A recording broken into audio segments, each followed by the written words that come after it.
Good morning, gorgeosities. How are you all doing today? I'm cold. I've got my blankie. It's a chilly start to the day today.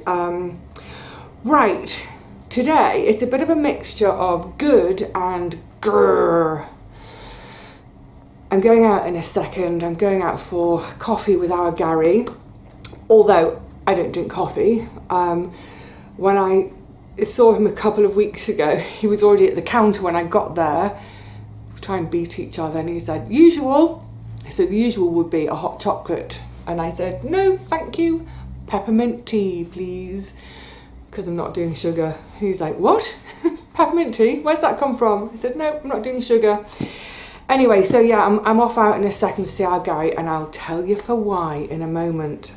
But first, I want to do the grrrr. I need to blow off a bit of steam. I've hardly slept a wink last night.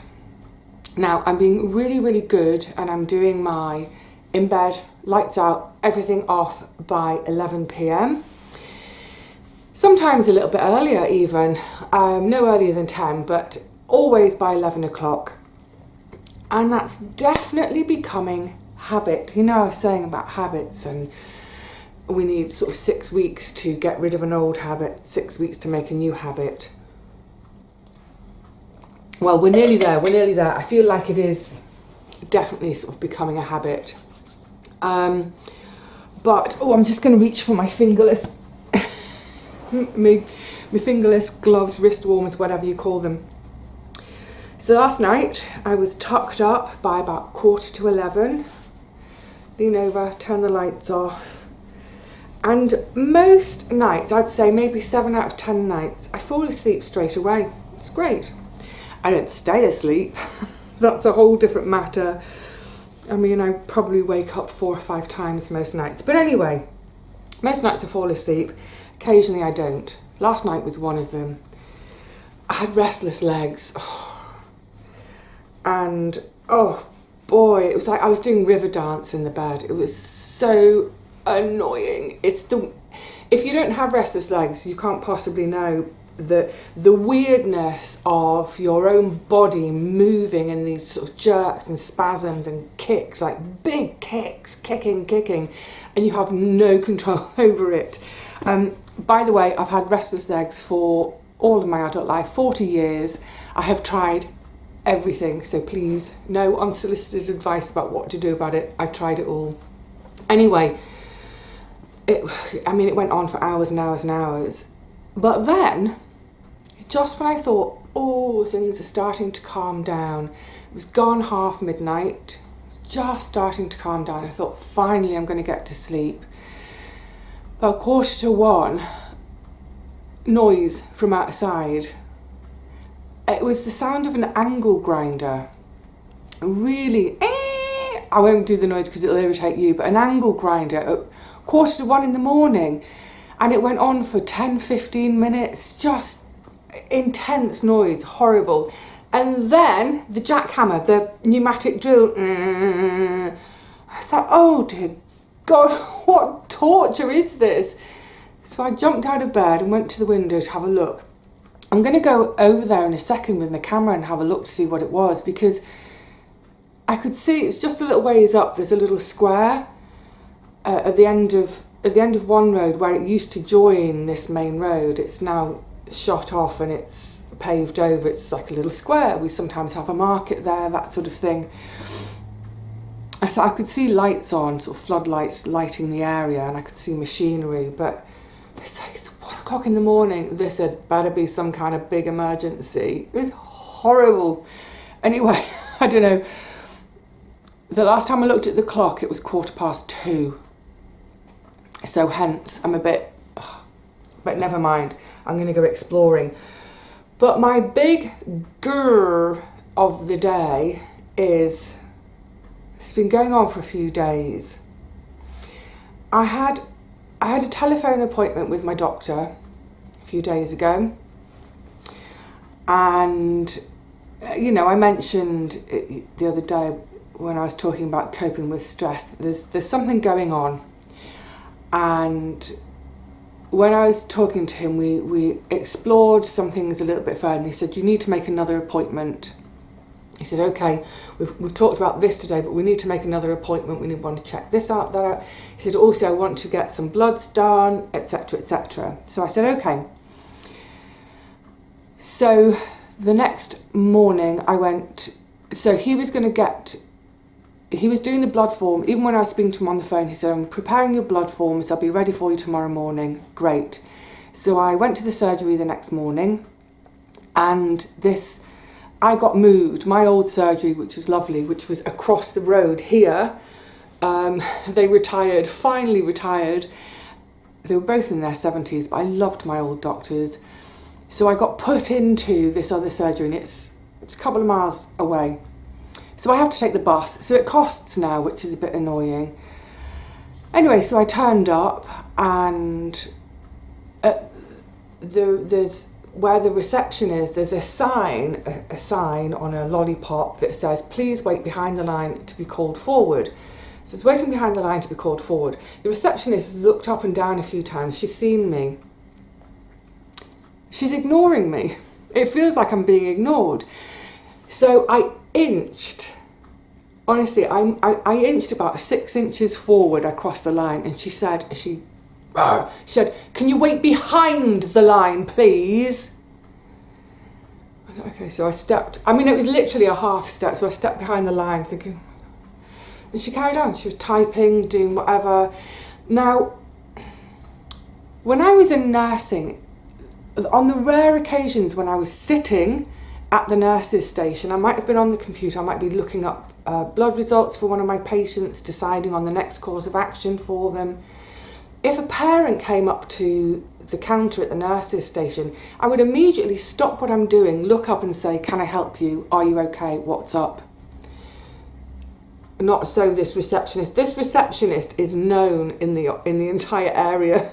People on our community Facebook group have spoken about her so many times. People have complained about her so many times. Anyway, there are 3 receptionists, and I just happened to get the horrible one on this day. So eventually she called me forward, and I said, I explained I've come to collect some blood forms. And she said, can't print blood forms today. No explanation, can't print them. And I said, gosh, why not?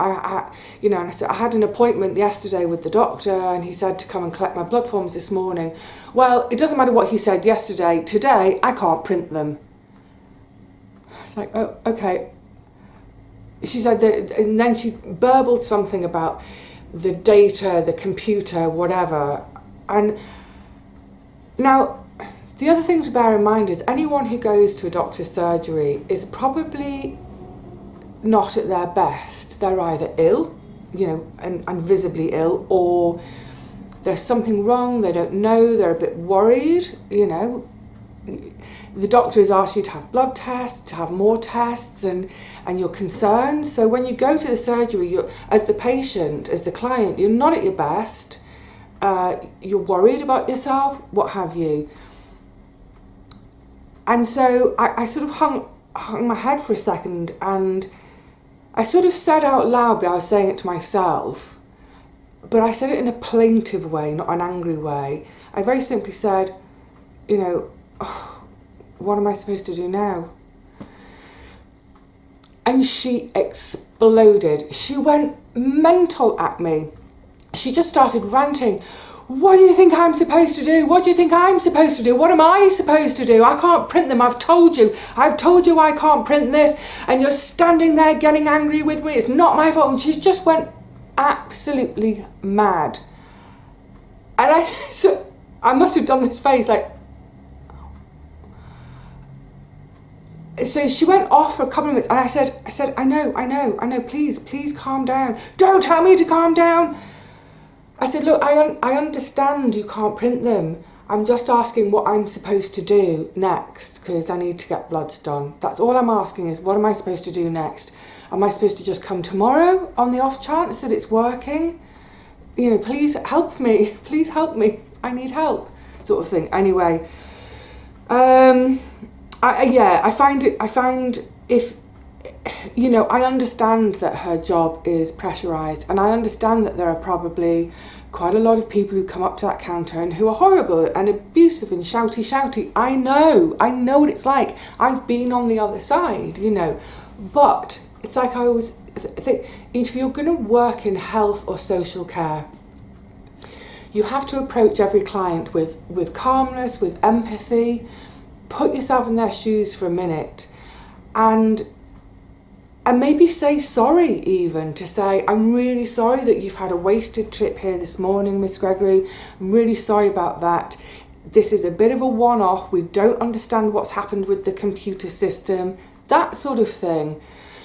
But no, she went mental. Anyway, I came out and sort of turned a corner. I burst into tears.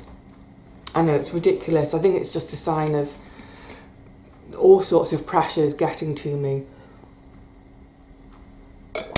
I burst into tears, crossed the road to get to the bus stop, and there was someone at the bus stop I know, and I was trying to kind of get my face back in order. She's like, oh my goodness, Vivi, what's the matter? So I told her what had happened at the doctor's, and she said, oh, let me guess, is it? And then described. I said, yeah, it's that receptionist. She said, she's so awful. And like I said, I've seen so many comments and complaints on our local Facebook group. People have written to the practice to complain about her manner with people, but she's still there. Anyway, so I've rung again this morning to say, is it working again? She said, well, it's working today. But also, this is the other grrrr, it's just become the most ridiculously difficult thing, certainly for me in my practice, to access healthcare. And, you know, I'm not a malingerer. I'm not down there every 5 minutes. I went to the doctor once last year because I got that chest infection. Otherwise, I leave them alone. I don't think I went to the doctor at all in 2023. But when I'd had the appointment with the doctor on the phone, it was a phone appointment, he said, you need to make another appointment. So it's all done online. So I went online and it said, you can't make any more online appointments. You've used up your quota or something. I was like, what? I made one appointment last year online. The previous year, I didn't make any. It's like, how am I supposed to... You've told me to make an appointment online, but online is telling me I'm not allowed to make an appointment. Anyway, the long and the short is I've rung this morning to say it won't let me make an appointment online, so I need to make it over the phone. You can't do an appointment on the phone, you have to do it online. And she's told me to try something different, so I'm going to try that shortly. And at the same time, I've then called phlebotomy because it's a completely different... It's in the same building, but it's a different reception. I've called phlebotomy to make an appointment to get these bloods done. But again, just someone on the phone who doesn't know what profession they're in. So and all I got was, yes. So I was in a queue. You are number 3, you are number 2, you are number 1. Eventually, and I heard the kind of like, I could hear now all I'm through, and it was like, yes. That was it. No, good morning, phlebotomy, how may I help you? It was just yes. And I said, oh, I need to make an appointment to see one of the phlebotomists, When do you want to come in? And I said, oh, well, you know, ASAP, really, anytime, as soon as possible. Haven't got any appointments for this week. It's just rude, just monosyllabic, dead end. So I said, well, when do you have an appointment? When do you have appointments available? He said, well, when do you want one? It's like, well, hang on. In my head, I'm thinking, hang on, we've just been through this. You asked me when I wanted an appointment. I told you when I'd like an appointment. You said you don't have any. So now I'm asking you, when do you... And I said, well, when... Okay. I said, how about next week? What do you have available for next week? And he was mumbling. I could hardly hear him. He was like... I said, I'm sorry, I couldn't quite hear that. Could you speak up a little? I'm sorry, I'm still not getting you. Wednesday, blah, blah. So I said, oh yeah, that would be great. Okay, if I can book the 11 o'clock, but we don't have an 11 o'clock, 11:05. I said, okay, I'll book the 11:05 appointment, please. That would be great. That's booked. Hung up. That's booked. Hung up. absolutely no sense of caring for the person on the other end of the phone. You're in the health service. You need to care about the person on the phone. And firstly, start the conversation, like I just said, with "Good morning, phlebotomy, how may I help you?" And then when you end the conversation, say, "Okay, Miss Gregory, that's all booked in for you for Wednesday at 11:05. Don't forget it's 05. Is there anything else I can help you with this morning?" Then that gives me a chance to say, "No, that's all I need. Thank you very much." And then the other person can say, "Thank you, goodbye." And I can say, "Thank you, goodbye." But just say, "It's booked." Hang up. Appalling. Appalling. And I know there's going to be some of you out there who are going to defend these people and say, "Oh, well, I've worked in reception too and it's horrible, everyone's abusive, da da da." You know what? I'm not abusive when I speak to people, because because like I said, I know what it's like to be on the other side. But you know what? Even when people are abusive, when I was a student nurse, I worked in a really tricky place. And you know, I've been hit, I've been spat at, I've had all sorts come my way, but always, always, always I remember this person, this is possibly the worst day of their life, you know, especially when it's A&E. This person is under a lot of stress, and okay, you know, some behaviours, it's like, yeah, you're going to call security. But for an ordinary level conversation like I'm trying to have about booking an appointment or being perplexed as to what to do next if they can't print my blood forms, I'm not spitting on anyone, I'm not punching anyone, I'm not being abusive, so the staff need to not be abusive towards me. Shocking. I'm just appalled at the level of, customer service in shops, when I've been to big shops, not my little shops around here. That's the joy of the little shops and getting to know the staff and getting to know each other by name, it's civilised. But I know that in bigger shops, and when I had that M&S experience, you know, customer service is awful these days. And I think both sides are getting angrier and angrier. The customer and customer services, everyone's getting angry and everyone's just kicking off at the least thing. But I think it would help if people in customer services remembered that word within their job title, service. You're there to service the customer. But definitely anyone who works in health or social care needs to remember that I'm not saying the client is always right, of course not. But let's start from a place where we have a bit of compassion for the person on the other side of the glass, that person on the other side of the glass may be really, really worried about their health. It doesn't take much, does it? In my book, I think it doesn't take much to be a decent human being. Just start from a place of being decent. Right, that's my ranting done. It's that thing, isn't it? You know, it's stressful enough when you're worried about your health, but to compound that stress by making it nigh on impossible to get the appointments that you need, the stress just gets higher and higher and higher, and when you're having obstacles chucked in your way all the time. And you know what, if I wasn't in the middle of moving house, maybe I would be a bit more chilled about it, but I'm also, that's the good stuff we're coming on to. Seems like things are ramping up. So I'm trying to get my health sorted out before I have to move. Anyway, so on to the good. And it's really good. This is the first bit of paperwork I'm going to be signing. Just keep an eye on the time. I've got to go in about 5 minutes, 10 minutes. So I'm meeting up with Gary anyway for a natter and a catch up and a goss, but he's also going to witness me signing a document. This is the beginning of the end of this process. Finally, this is one of the contracts. This contract is me signing over the title deeds to this place to my purchaser. It's not a case, it's still quite convoluted for anyone outside the UK. I know you find it utterly bamboozling. You know what? We find it bamboozling in the UK too. Not Scotland, they do it differently.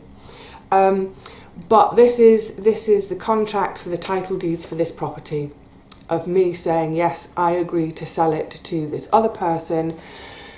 So this is the point that we call in the UK exchange. There are two moments at the end of all this process. We have exchange and then we have completion. Now normally between exchange and completion can take up to 4 weeks. Quite often it's quicker. It can be as quick as 1 week, which is why I'm now getting a bit like, oh, wriggle on with things. What happened, so at exchange, we exchange contracts and we all sign everything to say, yes, we are in agreement that this is what we're going to do. Completion is the moment when money gets transferred and keys get transferred. So completion is generally the day that you actually move out and move in. We're nearly there. But this is just for this property. My sister is still chasing the contract from my onward purchase, so she needs to do what I'm doing today to her title deed contract, to sign it, to say, yes, I'm signing over the title deed of this property to Miss Gregory. So I'm doing mine for my buyer. My seller needs to do hers for me. So she signs it and it gets sent to me. I sign it and it gets witnessed, and then it goes back to my solicitor. I've done this, I'll sign this, it will go to my solicitor. It will then go from her to my buyer. She will sign it and then it will go back to my solicitor or to go to hers, I can't remember. So we'll have all these contracts which have been signed, but nothing gets done quite yet. Once all of them are gathered together and done, then they get dated and then we move towards completion. Is that clear? Clear as blooming mud, isn't it? So, so yeah, this is, I won't show you the front, it's got sensitive details, but you can see there's a page to sign here, a page to sign here. This is pretty much one of the most important documents that I will ever hold in my life, ever. We're nearly there. Right, so let's go out. I'm going to hook up with Gary. Also, what I've done is I've already prepared an addressed envelope for my solicitor. So as soon as I've got this witnessed by our Gary today, I can pop it in the post back to the solicitor. So I'll go and see Gary, and then post office. I've got a couple of bits and pieces to pick up. I might show you, depending on what I pick up. I'm going to go and look to see what this blooming racket last night was about. Then we'll come back and, yeah, we'll see where we're at. And, because I need to, I need to start winding things up. We'll do the clock. Yes, I need to start winding things up to get ready for this move. So, yeah, winding, good. We'll do the clock when we get back. Come on, let's go out to the high street and get things done. Oh, well, that was lovely. I've just had a really good, lovely, long natto with our Gary. 2 pots of tea. So I'm going to go to the post office with that document now. And, yeah, send it tracked, so I'm just aware of other people. But first of all, I'm going to have a little look at this hole that they made last night. And why did they make a massive hole? There's no one around. There are no signs. I don't know what it's about. Let's go and discover. Because it's, because it's an annoyingly big hole. Not an annoyingly big hole. What I mean is, sorry, there's people around. Why did they make this hole last night? So yeah, I'm going to go to the post office, then I'm going to go to a food shop, a really good, it's like that, it's the food shop where I go for all my refills, because they sell something that I'd like to try, a brand I'd like to try. And then I'm going to go into one of my favourite charity shops just to see if there's anything. Maybe it was gas. Anyway, here's a hole. Here's a hole.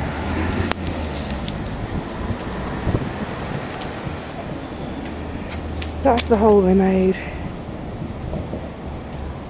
Crikey, I tell you what, They did not make a lot of noise for a long time, just for that little hole. Just get through the flag fence, and there's another one. Is it gas? I mean, look, if it's gas, obviously it's an emergency. I don't begrudge them making a hole if it's gas, but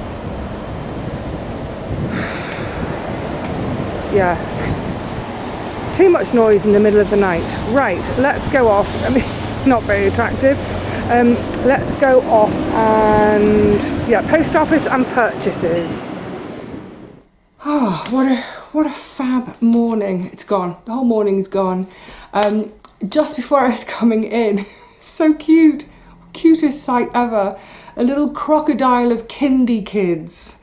I had to wait for them because they were just kind of coming past my front door. About 10 of them. Little miniature humans. So cute. They must have been like 3 or 4 maybe. But they're all, you know, in their big sort of puffer coats, their winter coats. They're just all round, and their little woolly bobble hats and their gloves, and their arms are sticking out because their puffer jackets are so big. What was so cute, I've not seen this before, and I thought, what a great idea. They were all leashed into a harness, sort of like you would put dogs into sled dogs. So you've got one long line in the middle, and coming off it, and then going around their little waists. So there's 10 of them strapped in on this gang line. Keeps them safe, I guess. But yeah, adorable. Yeah, what a good morning. Having looked at those couple of holes, I'm amazed that the noise went on for as long as it did. 2 small holes. They should have asked some allotment people to come and dig the holes for them. They'd have done it in no time with less noise. But also, so yes, that document is off to the post. It's in the post now. So my sister will have that back tomorrow. And hopefully in the meantime, the document from my seller, as in my onward purchase, hopefully that will arrive in the next couple of days. You know, I just keep getting email after email after email from both lots of estate agents and sisters saying, where are we at? Where are we at? And it's like, don't ask me, ask my solicitor. And also yesterday I had a really grumpy email from my onward purchase, the estate agent for the onward purchase, saying, come on, this is taking too long. My client, the vendor, the person who's selling me the flat, my client is getting very unhappy about this. I'm thinking, yeah, but I'm waiting for your client's solicitor to send me documents, so don't have a go at me. Anyway, look, the whole process is stressful, mind-numbingly infuriating, pressure, so much pressure, and I mean, apart from the fact that I can't wait to move into my new place, I can't wait for this, all of this harassment, this daily harassing of me to be over. I've had enough. Now, happier note. So while I was out, I popped to my fave charity shop, and I always have a little mental list of things I would like if I happen to see them on my adventures and it's cheap enough. So I have a great long mental list of books. I also have a mental list of books for friends. Some of that is actually written down on bits of paper in my wallet because sometimes it's too much to remember. But in the same way that I bought the Belleville Rendezvous video, so good, and I've had my eye out for that for years. I got a CD today, as in music CD that I've been wanting for ages. It's Brahms, it's piano pieces, it's opuses 117 through 119. They always have rubbish names, don't they? But I particularly wanted it for, it's track number 4 on here, opus 118. It's the intermezzo in A minor, allegro non assai, ma molto appassionato. I don't know Spanish. Yeah, opus 18 is intermezzo in A minor. It's gorgeous. Now, a lot of you will be thinking, oh, what are you talking about, Vivi? You know, classical music, it always annoys me that they don't have names that kind of, and you can go, oh yeah, I know. So for instance, Saint-Saëns, Danse Macabre, a lot of people will know. And great that it's got a name, Dance Macabre. Brilliant. If you are a fan of the TV film, made for TV films, get it the right way around, made for TV films of Jessie Stone. I can't remember who the books are by. I'm not interested in reading the books, but I quite liked the TV, made for TV films, Jessie Stone with,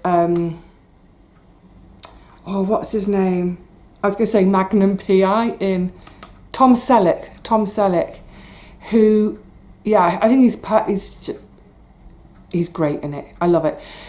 So if you haven't seen the programmes, the films, it's kind of dark and moody and it's kind of slow. It's just how I like my crime stuff. Dark, moody, slow. I'm not into car chases and big shoot 'em ups in disused warehouses and all that. I like those ones where it's thinking and it's... Anyway, he always puts a certain record on, and it's Brahms' Intermezzo in A minor, I think. I need to listen to it and just check. But it's also, the music appears in other parts. It kind of underscores in other parts of the films.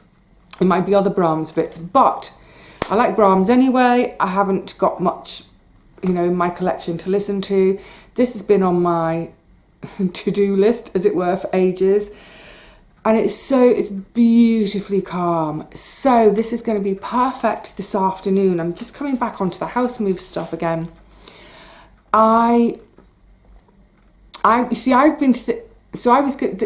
Today I had planned today before the contract for me to sign arrived, before my solicitor even let me know that we were anywhere near this stage. My jobs for today was to start doing house move admin, or at least as much as I can do before I've got an actual date. So we can be doing all this exchanging right now, but I still don't have a completion date. So until I've got a completion date, there are certain things I just can't do. I can't book my removers in. I can't book with the power company to turn the power on. I can't, with the internet, make sure the internet gets transferred. So all those things, I can't do very much until I've got that completion date. But there are some things I can do, and I was thinking, so for instance, what I'm going to do today is I'm going to do a welcome pack for my buyer, and I'm just going to do really simple things like where's your electricity meter, where's your gas meter, and what are their numbers, so you don't have to go scrabbling around looking. You don't have to get a step ladder because the Lecky meter is really high up. So she'll have the numbers there. She can give those numbers to her power supply. Where is the water stopcock? That's really important. Where are the isolator switches for all the kitchen appliances? Because they're built in. If you want to defrost the freezer, I will defrost everything before I go. It'll all be turned off. When she arrives, if she doesn't know where the isolator switches are, she's going to think, how do I turn it on? Do I have to pull it out from the wall to turn it? So all sorts of things like that. I'm going to kind of walk around the flat and think about all the little quirky things. I'll make a note of that for her. So literally from the minute she comes in, she can just be up and running. So I can do that today without the date. And one of the other things I looked into, which was a bit of a disappointment, was I want to be able to put my shop on holiday. My lovely shop, because obviously I'm going to need a couple of days I'm going to need ages to settle into my new place, but I might not have the internet straight away. That might, there might be a hiccup with that. You know how these things go. They can say, yes, you'll have your internet on day one, and it's 14 days later still without the internet. So what I don't want is people placing an order that I then don't see and can't fulfill, because I try to fulfill my orders within 24 hours.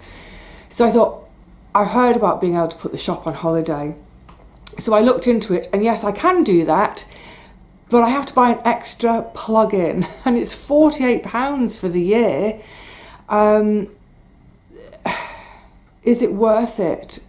Will I ever want to put the shop on holiday again? I don't know. So what I will do instead is I will temporarily unlist it. It's hard to explain, but what will happen is if anyone goes looking for it within my website, it will just say there's some bland generic notice that says shop coming soon or great things are coming soon. I don't know if I can change that. I don't want it to say that, great things, because it makes it sound like there's something new and different coming, but it won't. It'll just still be the usual stuff I do. Anyway, that's the best I can do in order to stop anyone ordering anything whilst I don't have access to the internet. But hopefully it'll be a smooth transition, and literally as soon as I get into the new place, open up my laptop, oh yeah, look, my internet's working fine, and reverse the process that I've done with the shop, and my shop's up and running again. But I will also need to make sure that where I've got boxes of shop produce, make sure I've got those clearly labelled. And my boxes of all my packaging materials, that will need to be clearly labelled so that if nothing else, I can still post out parcels of my shop items. There's much to think of. I think it's an interesting process, isn't it? That, you know, if I was just moving house, if I was still working as a nurse, moving house, I think it would be a little bit easier because, you know, just moving house. But the fact that I'm also, as I'm moving, it's businesses as well. So it's all my sewing stuff and my shop stuff and being able to film and therefore having the internet and all those things. It's work. So there's just a few more little things to think about to make sure I'm prepared for, which I nearly am. And let's start to wrap up. One of the other things while I was out, and I'm delighted, I wanted to get this olive oil. It's called Honest Toil Oil. It's unfiltered. I don't know if you're going to get a sense of it through there. So my current olive oil is running out. I love my olive oil. I'm prepared to spend money on it. It will horrify people how much this was, but I think my limit would be £30 a litre. I don't really want to go above £20 a litre. This goes slightly above £20 a litre. But look, I use it. I have olive oil every day. I use it in everything. It's a really important part of my diet. And the reason I'm glad that they stock this is I'd heard about it and I've seen it online, but I wanted to be able to buy it in a face-to-face scenario. Every time we spend our money, it's like we're making a vote. We're voting with our pennies. We're voting for what happens in the future. And look, and I appreciate that not everybody can. Some people simply can't afford it. I can afford this because, for instance, I don't do things like, I don't do holidays, I don't do meals out, I don't do takeaways. You know about all the things I don't do. I don't spend money. I spend my money on my food and the roof over my head, and that's it. So I'm happy to go without a new handbag every year and be able to therefore have really good olive oil. You make your decisions, you make your choices about what you do with your money, and I choose to use my money to buy nice oil.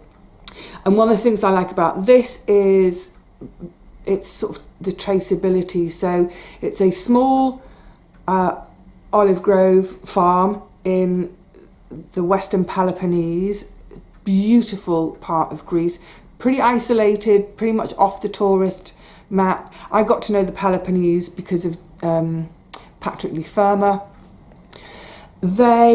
Everything is done the old-fashioned way. Everything's done by hand, and then the olives are pressed mechanically, cold pressed.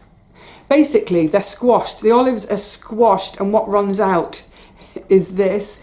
But they gather olives. It's local, small local.